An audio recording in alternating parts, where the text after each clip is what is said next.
Hey y'all, it's Destiny and welcome back or welcome to Destiny Reacts. First, I want to say thank you so much for watching my last video, dropping your comments down below, and hitting that like button. If you haven't subscribed yet, go ahead and do so. Now let's get into this video. Now, Liv got on live and said this whole story about her dropping the kids off to Jerrod, and am I the only one that thought it sounded really weird? And like she was leaving a lot of stuff out. It just sounded really crazy, but I wanted to get on here and talk about it with y'all, so let's go ahead and do that. Now, the first thing that Liv says is she meets Jerrod at the police station and he is standing at the front of the police station instead of in his car. Now, this really got her very upset and she didn't like it. She thought something fishy was going on. So Liv is trying to figure out why Jerrod is standing at the doors of the police station instead of in his car. And my first reaction is she probably would follow him in his car, and he does not want that because that would be a repeat of what happened last time. Him being followed in the car by Olivia and her flagging down the police and saying he kidnapped them, right? She flagged down the police last time and acted like he was a criminal stealing the children. She even did a live saying that he kidnapped the children. I mean, come on. You really don't understand why he's not in his car? Okay. Next, she says she walks up to him with the kids and asks where his car is. He says he came to the police station in an Uber, not a rented car.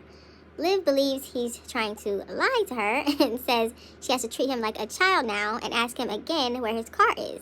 She then says he just grabs the kids and starts walking away. She says he's walking around the parking lot and she's just standing watching him. This is when Jerrod just goes into the police station instead of going to his car, and of course Liv, being Liv, follows him to try to see what he's doing. Now, the reason Liv says she did this back and forth with Jerrod was to find out if he drove there instead of taking a plane. She believes that if he drove, he would take the kids back to Texas with him instead of just spending the weekend with them like he was supposed to do. Then she says he tells her he does not want her to see what car he is driving. And I'm like, exactly what I was thinking. This is when Liv says she doesn't want Jerrod to see what car she's in either, which I don't understand why. Why does it matter what car you're in? Anyways, she obviously just so proud of her car that she got by herself. And I don't know, that comment was just weird to me. Like, he doesn't want you to know what car he's in, so you just say, oh, well, you don't need to know what car I'm in either. Okay, let's move on. Liv then says she doesn't want him to see what car she has because she doesn't want him to know her business. But Liv puts her business out here for everybody, so that was a weird comment. Like, what you mean you don't want him to know your business? Obviously, he can just go to YouTube and watch everything you do. Everybody can. Everybody knows your business. Now, this is where the story gets weird because Liv says she gets her car and parks it into the police station parking lot and walks the kids to his car, which is Jerrod's car. So she had already parked somewhere else instead of where she was supposed to park, which was in a police station parking lot. Then she says she walks the kids to Jerrod's car. Well, how did you know what car he had? This is how you know Liv is lying. She's leaving a lot out of the story. It's like she enjoys telling the part that makes her look helpless and worried for her children. Like, first she's saying he's walking around the parking lot, not going up to any car. But then she says she takes the kids and walks them up to his car. Something is wrong with this whole situation. What's the truth? Liv then says she thinks that Jerrod will take the kids back to Texas and file something in court to make her take another drug test, which causes the kids to be out of school.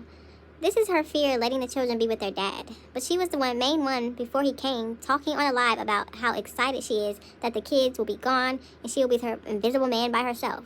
Which one is it, Liv? Now, after she says she walked the kids to his car, she then says Jerrod walks around the parking lot again for another 20 minutes. She then talks about Robin crying, and Liv is asking Jerrod where is he going, what car is he driving. This is when Liv decides to take Robin to her car because she's crying, and Jerrod is up at the police station door on the phone. She says Robin is asking her questions, and Liv is just telling her that none of this is her fault. And I don't know if Liv is saying it's true, but if she is, it's definitely not the kid's fault. Liv is a person who cannot communicate to save her life. And I'm sure Jerrod is upset at Liv too and mad at her and don't want to talk to her either. Like, it's just two people that are not able to communicate with each other. That's what I'm seeing. What do you guys think? This is when Liv says that Jerrod takes Ryan and Christian to his car, which is in front of her car, and puts them in. Now, this tells me that Liv probably knew exactly what car was his because she parked by it, and she already told us earlier that she walked him up to his car. I believe she had an issue because either Isha was there or Jerrod wouldn't tell her where they were staying or where they were going. Liv probably made a big scene and started all of this, and probably knew exactly what car he had because she parked right in front of it, just like she said earlier. And this is just all started because of her. That's what I think. Now, remember when she told us earlier that she had to go and get her car and park in the police station after going to take the kids to Jerrod? This is what tells me that she already knew what car he was driving because she parked it right in front of his car. She can't be that lucky. Now, if Jerrod really did not want to tell her what car he had, that is very understandable because of what happened last time. I get why he wouldn't want to do that, but I'm just saying that I think she knew what car he was driving, and that's why she parked where she did, but she probably didn't want the kids to go. Now, this is a part when she says that Nisha was not there, but if she did see her there, she would tell her not to put her hands on her kids again. Now, has anyone ever heard of Nisha hitting the children or doing anything to them before Liv made this live? I really would love to hear if you guys heard anything like that because I did not hear it until Liv brought it up in this live. So let me know down in the comments if you've heard this before this live. Now, Liv says all she wanted to know was what car he was driving, and he did all that just to not want her to know what car it was, and she said it was a Nissan. Now, this is when Liv gets Robin out of her car and goes up to Jerrod and asks what is his problem. Does he think she is going to follow him? And Liv knows exactly what she was going to do. Of course she was going to follow him. That's why she parked away from where she was taking the kids in the first place. She wanted to walk up with the kids. Once he leaves in his car, she could follow him in her car that he hasn't seen yet. Now, that is just my opinion, but I really think Liv is crazy enough to do it. She says she doesn't want to follow him and doesn't even want to be around him any longer than she has to.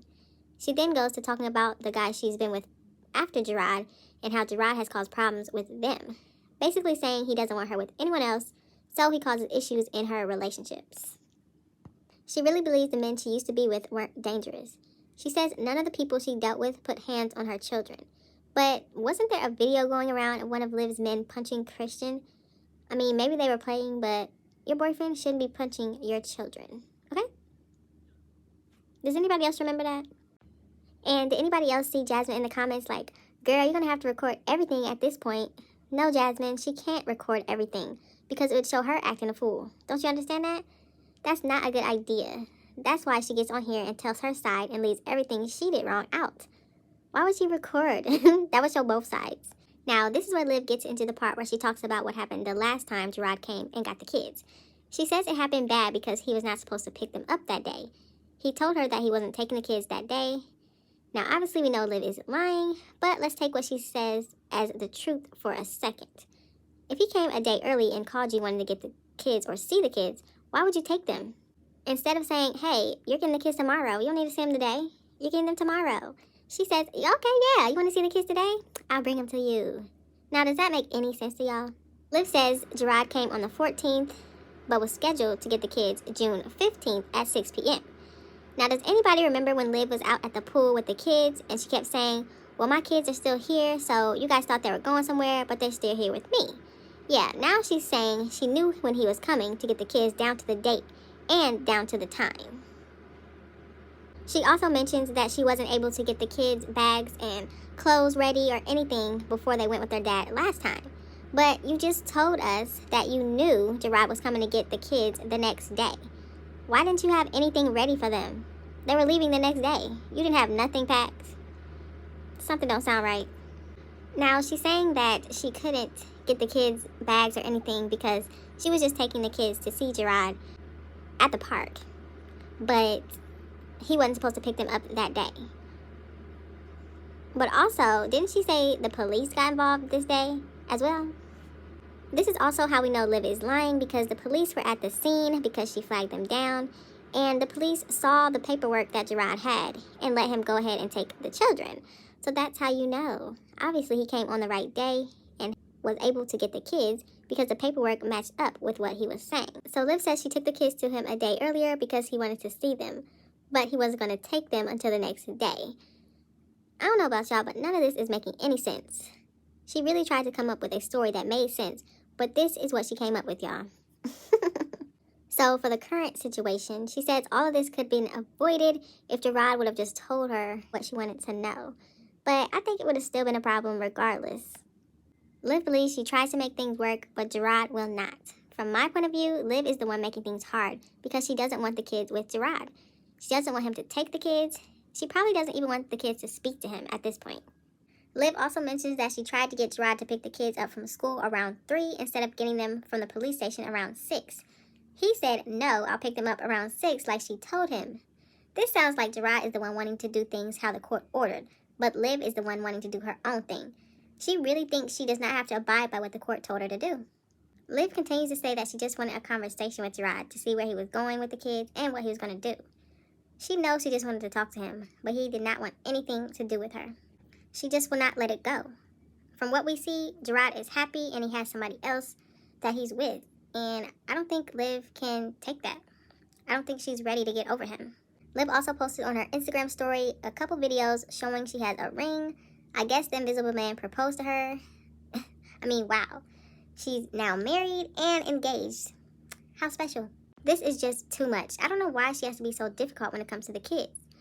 I mean, they want to see their father. I really hope it gets better because the kids should not have to deal with this every time they go to see their father and when they go back to see their mother. Y'all have to let me know what you think of this situation from what we heard. Who do you think is right? Do you believe Liv's side of the story? Or do you think she's exaggerating everything? Do you think she's really engaged, or is this just another storyline for her channel? Let me know in the comments down below. Thank y'all so much for watching this video. Don't forget to like, comment, and subscribe, and I will definitely see you in the next one.